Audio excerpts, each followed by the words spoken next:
मित्रांनो, मी अजून एक सक्सेस स्टोरी घेऊन आलोय FFIAD ची. आणि या सक्सेस स्टोरी मध्ये आज आपण भेटूया बोरसे साहेबांना. हा माझा विद्यार्थी आणि त्याने ॲग्रियम इम्पेक्स नावाने फर्म ओपन केली आहे आणि सध्या त्याचं 3 महिन्याची स्ट्रॅटेजी आहे स्टोरेजची. आपण त्याच्याशी सविस्तर चर्चा करूया. नमस्कार. नमस्कार. नमस्कार. सध्या काय स्टोरेज चाललंय? हो, स्टोरेज चाललंय सर. सध्या आता आम्ही स्टोरेज करून ठेवतोय. बरं. नमस्कार रोशन. नमस्कार सर. नमस्कार. काही सध्या आता स्टोरेजचं प्लॅनिंग केलंयस का? हो हो, स्टोरेज चालू आहे सर आता आमचं. बरं. आता आम्ही स्टोरेज करून ठेवणार आणि दिवाळीपासून मग आमचं एक्सपोर्टचं काम चालू. साधारण किती स्टोरेज केले जातं या ठिकाणी? सर आता इथं आता इकडं एक 3 सीटांचं चाललंय आणि इकडं 5 सीटांचं आमचं प्लॅनिंग आहे. आता चाललंय. आता हळूहळू जसं माल येतो तसं आम्ही आता स्टोरेज करणं चाललंय.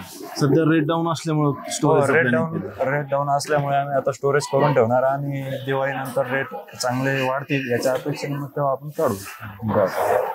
जरा दाखव ना, स्टोरेज दाखवतो. हो, बघू शकता तुम्ही इकडे.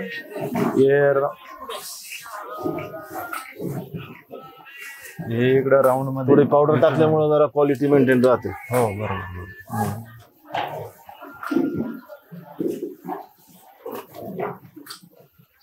साधारणपणे 2 फुटाचं अंतर हे आपण 2 याच्यामध्ये ठेवलेलं आहे ना. व्हेंटिलेटेड असतं त्याच्यामध्ये प्रॉब्लेम नाही.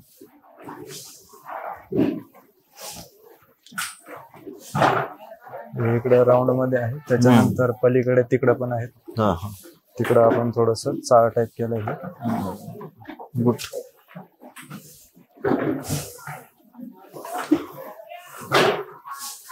साधारण ही शेड बरंच म्हणजे मोठं शेड बांधलेलं आहे. मोठं प्लॅनिंग बरं.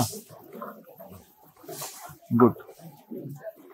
त्याच्यानंतर त्या बाजूला पलीकडे पण आहे सर. तिकडे पलीकडच्या बाजूला. हो, पलीकडच्या बाजूला पण आहे. बरं. तिकडे बघू शकता तुम्ही. 4 महिने याला साठवणूक करायला काही अडचण नाही. काही अडचण म्हणजे डिसेंबर पर्यंत मालाचं परत विक्रीचं नियोजन आहे. आज आपण काशीनाथ हांडे यांना भेटतोय, जे या चाळींसाठी जे टेक्निकल एक्सपर्ट आहेत किंवा त्यासाठी जी स्टोरेज व्यवस्था कशी असावी जेणेकरून 4 ते 6 महिने कांदा त्याची टिकवणूक क्षमता कशी वाढेल यासाठी थोडंसं आपण त्यांच्याकडून मार्गदर्शन घेऊया. जसं मी तुम्हाला सांगितलं की रोशन यांनी या ठिकाणी स्टोरेजला व्यवस्था सुरुवात केली आहे, त्यासाठी सपोर्ट हा हांडे साहेबांचा आहे. तर त्यांच्याकडूनच आपण ऐकूया काय व्यवस्था आणि कशा पद्धतीने त्याचं टिकवणूक क्षमतेचं नियोजन केलं जातं. सर सांगा. हिला कडना पद्धत म्हणता. हिच्यात सर्वसाधारण 10 टन म्हणजेच 100 क्विंटल कांदा बसतो. 100 क्विंटलच्या आसपास. अच्छा. हिच्यामध्ये एक जाळी ठेवली आहे. जाळीच्या मध्ये एक जाळी असते. ही सेंटरला जाळी आहे. सेंटरला पिवळ्यामध्ये तिचा 2 फुटापर्यंत वरून पेपर लावलेला असतो आणि तिथून खाली पूर्ण हवा पास होते. वरून एक्झॉस्ट फॅनची हवा पूर्ण बाहेर पास झाल्यानंतर मध्ये मॉइश्चरचं प्रमाण येत नाही. 2 मिनिटं ती जाळी आणा. बरोबर 2 जाळी आणा. ती बांधलेली ती जाळी दाखवू जेणेकरून कशा पद्धतीने जाळी ठेवली जाते. या पद्धतीने जाळी ही सेंटरला ठेवली जाते. 2 फुटापर्यंत तिला वरती या पद्धतीने जाळी 2 फुटापर्यंत ठेवला जातो. का की हवेचा प्रेशर वरती नको जायला. हवेच्या प्रेशरचा खालून दाब येतो.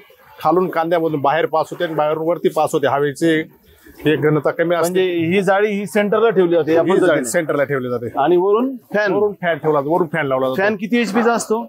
अर्धा HP असतो. अर्धा HP. आणि त्याला कंटिन्युअस त्याचा रात्रंदिवस चालू असतो. दिवसा 4 तास आणि रात्री 4 तास. रात्री 8 तासाचा साठी असतो तो. म्हणजे दिवसातून आपण 2 वेळेस फॅन ऑपरेट करतो.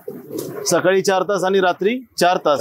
जेणेकरून हवा ही कंटिन्युअस खेळती राहते आणि त्याला रॉटिंग म्हणा किंवा त्याला फंगस म्हणा हे लागू शकत नाही. आणि तिला ओलावा नसल्यामुळे कांदा सडत नाही. त्याच्यातले जे मॉइश्चर असतं मॉइश्चरचं प्रमाण घटवत असतं. हवेतून काढता येतो. म्हणजे ज्यावेळेस आपण जाळी खोलतो त्यावेळेस कांदा एकदम खळखळीत अगदी खळखळीत मोकळा कांदा निघतो. चांगला कांदा निघतो. साधारणपणे या जाळीची कॉस्ट काय आणि काय क्वालिटीची असते जाळी? कॉस्ट साधारण 70 रुपये kg प्रमाणे असते ती. बर. एक रनिंग फूट 25 ते 30 फुटापर्यंत राऊंड असतो हा. बर. म्हणजे साधारण जाळी जी असते ती किती किलोची जाळी? ही साधारण 25 किलोची जाळी आहे. 25 किलोची जाळी. 25 किलोची म्हणजे जाळीचा खर्च आणि आतल्या ह्या जाळीचा जाळीचा खर्च खर्च आणि फॅनचा खर्च एकूण 4,000 एका कंड्याला खर्च येतो. आणि 4,000 मध्ये आपण किती टन स्टोअर करू शकतो? 100 क्विंटल 10 टन. 10 टन माल. 10 टन स्टोरेज. 4,000 मध्ये 10 टन माल आपण साधारणपणे 6 महिन्यापर्यंत स्टोरेज चांगल्या क्वालिटीने ठेवू शकतो. म्हणजे हे अत्यंत किफायतशीर, ज्याला नवीन कांद्यामध्ये व्यापार चालू करायचा आहे त्यांच्यासाठी ही अत्यंत चांगली स्टोरेजची पद्धत आहे.